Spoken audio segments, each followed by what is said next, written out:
So you know what I hate? I hate when you live in a town that has all the restaurants that you want and then you move to a town that doesn't have all the restaurants that you want. And I've been struggling. I've lived in Florida for a few years now, and I no longer have access to the very best Italian restaurant in the country.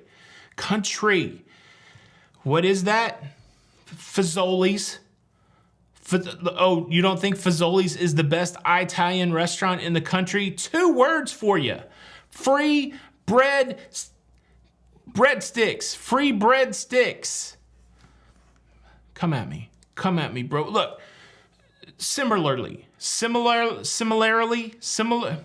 likewise, in the same way, there are cruise ports in the country that doesn't have all the cruise lines. And so you may want to go out of a specific cruise port, but your cruise line is not there. Well, in today's cruise news, I've got a couple stories about cruise ports that are getting cruise brands to sail out of there that hasn't been there before or in a while, giving cruisers more choice, which is exciting. And I got a couple Carnival cruise news stories for you. One's about the corkage. Do you know what corkage is?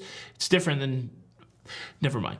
It's about corkage, and then the other one is about a bigwig over there at Carnival getting straight up called out.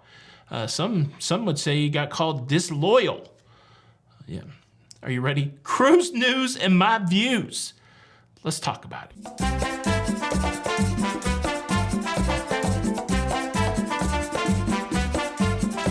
Hey, what's up, everybody? Welcome to Lido, Loca. I am your host, Tony. Here are the latest cruise news and views for your face. Happy Tuesday, everybody. It is the 15th of August, and I'm 11 short days from getting back on a cruise ship after a drought. A huge drought. I'm a little, punch drunk because I'm missing the motion of the ocean. I'm missing my nightly production show. I'm missing my late nights in the casino. I'm missing my late night pizza. Whew. It's the cruise blues. Do you have the cruise blues? Do you have the cruise blues? I do. Okay. Let's talk about this story first. Cruise news story number 1. Baltimore is getting a return of a cruise brand that they have not seen in a long time. I have not heard that name in a very long time. The name that they have not heard in Baltimore is a Norwegian Cruise Line, and excitingly, starting on September the 1st, that's right, just a couple weeks from now, this year, there will be 2 Norwegian Cruise Line cruise ships leaving from the port of Baltimore. We're talking about the Norwegian Sun and the Norwegian Sky. And you may not get excited about that news. You may be like, oh, I don't like Baltimore. I don't live close to Baltimore. I don't like the TV show The Wire. I'm not a big fan of the Ace of Cakes. I don't like Edgar Allan Poe.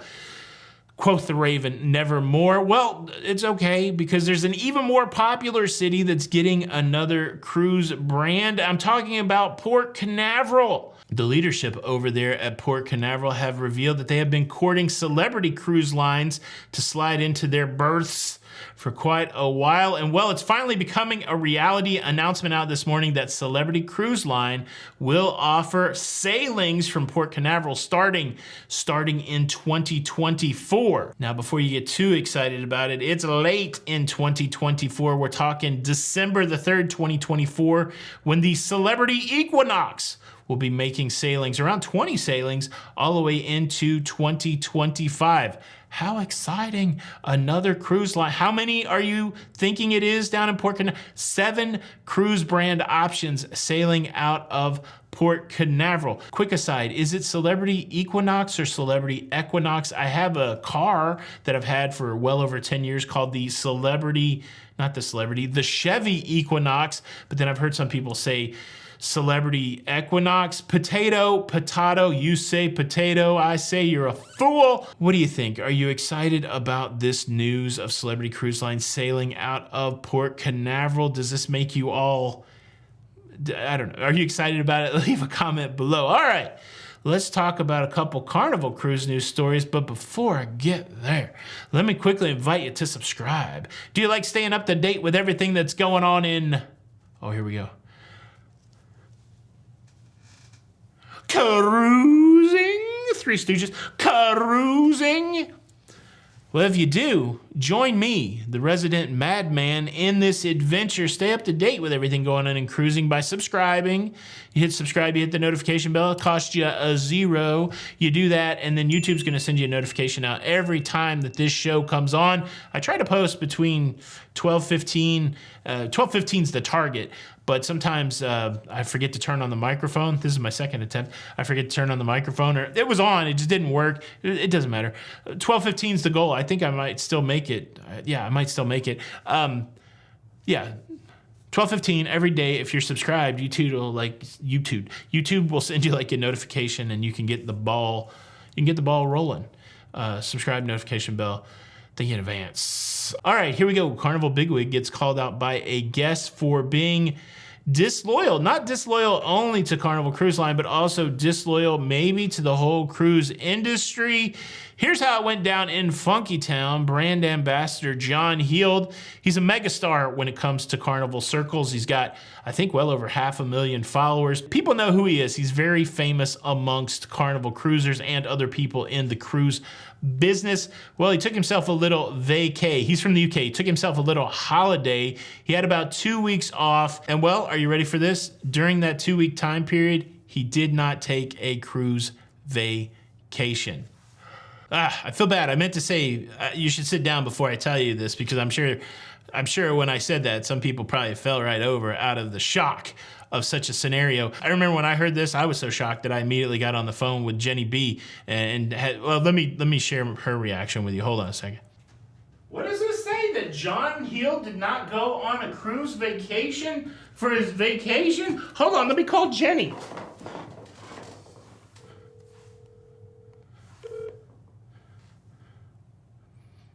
Hello? Hello, baby. Did you hear the shocking news? What's that? Carnival brand ambassador John Heald. He took a couple weeks off. He took his family on vacation, but he did not go on a cruise vacation. What? That's right. I got to go. Love you. Bye. Okay, look, so I'm not speaking out of school here. Let me tell you exactly what the poster said. Here it is. I am confident that I am speaking for lots reading this. You not taking a cruise for your family vacation is not a good look. What does this say about you being brand ambassador for Carnival Cruise Line? I think that's a question that answers itself.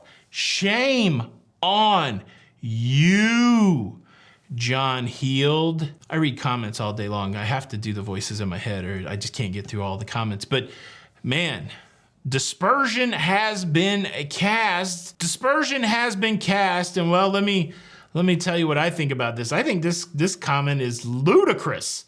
Shout out Luda. This comment shows no forethought at all. Honestly, I think it's like a trolling comment. This comment shows no forethought at all. Imagine this. One of the most famous Carnival cruisers, one of the most popular leaders in the Carnival space, goes onto a Carnival cruise ship for his vacation.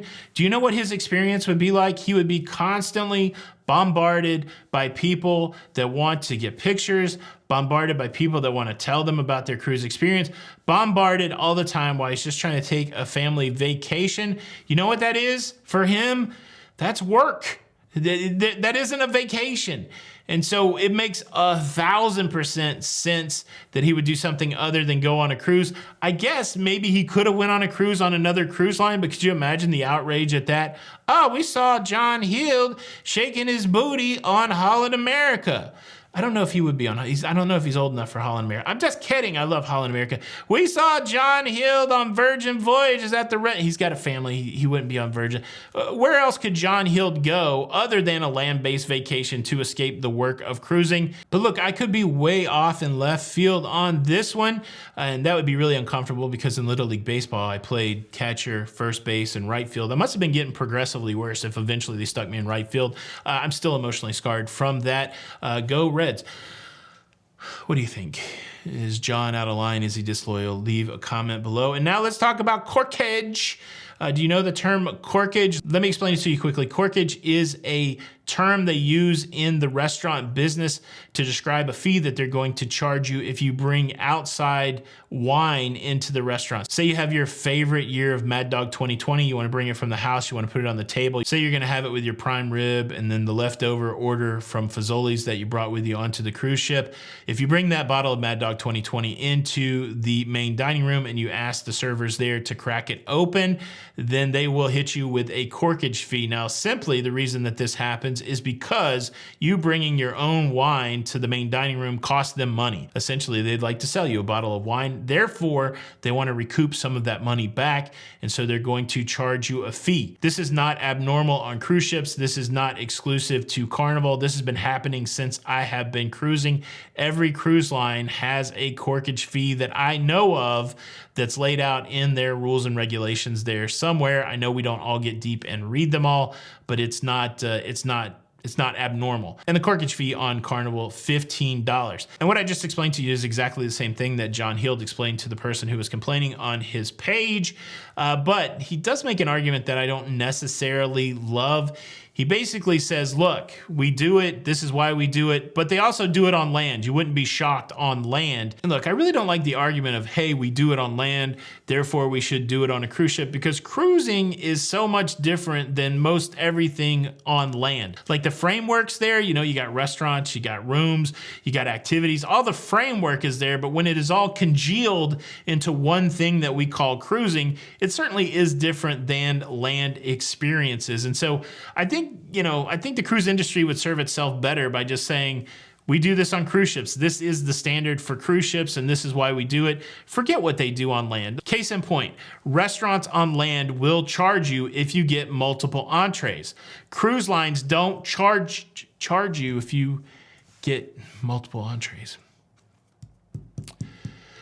Okay, I think maybe my own argument is falling, but it's different, right? Like, you know, you're not gonna be on land and have a bunch of people in white uniforms and officers. You're not gonna have the same server that brought you your meal at Fazoli's also doing some sort of safety briefing with you. You're not gonna see that same Fazoli's server helping out at the buffet at the Golden Corral. So cruising is essentially different than land. The base argument is the argument. You didn't buy the wine in the restaurant. They lost out on revenue. They wanna recoup some of that revenue. So you have the corkage fee. Unfortunately, it's not consistently applied. That's what I've heard in a variety of comments. I didn't get charged a corkage fee. I just brought it. And then there's techniques, right? You're allowed to bring wine on from the outside. You have wine glasses in your cabin. You can pour the wine into your wine glasses in the cabin, and then you can carry that glass of wine to the MDR. That's one way around the corkage fee. But anytime that you take something into the MDR where a server is going to have to serve it to you, open it, that kind of thing, you're probably gonna get hit with a corkage fee. So maybe some people didn't know that out there, and I thought I would share that with you. Boom! That is your cruise news for today. I hope you enjoyed it. If you did enjoy it, please hit the like button. And unfortunately, if you do not hit the like button, I will be forced to punish you, and your punishment will be this. On your very next cruise experience, you'll be charged a corkage fee for everything. You go to the bar at the pool and you get yourself a Coca-Cola. They're going to pop the top on it, and you're going to get charged for them popping the top. You're going to go to the buffet and you're going to push the little water thing in. You're going to get charged a corkage fee for the little water arm. All I'm saying, hit the like button. That way you don't get corked up, charged. They won't cork you over. Whatever. Tony for La Lido Loca. Until the next time, we'll see you on the Lido. Bye. Cruise News.